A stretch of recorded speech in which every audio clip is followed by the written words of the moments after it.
في تحديات في علاج الأمراض النادرة، ليه؟ لإن الأدوية بيسموها approved FDA approved أو EMA approved. الFDA دي اللي هي هيئة الدواء الأمريكية، والEMA اللي هي هيئة الدواء الأوروبية. عدد الأدوية دي قليل شوية.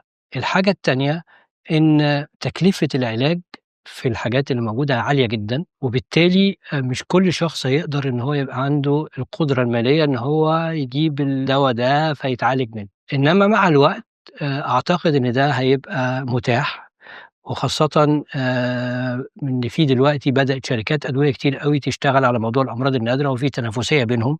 فأعتقد إن في المستقبل إن شاء الله الموضوع ده هيبقى متاح لناس كتير.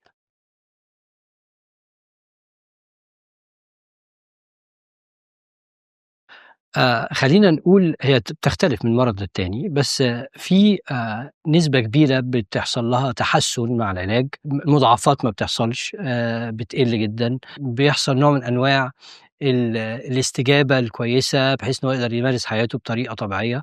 بس طبعًا بتختلف من مرض للتاني، ما نقدرش إن إحنا نعمّم الكلام ده على كل الأمراض. فلازم الأول نتم بالتشخيص، وبعد كده نحط خطة العلاج، وبناءً عليه بنشوف مدى تحسُّن المريض، وفي حالات كتير جدًا بتتحسن طبعًا.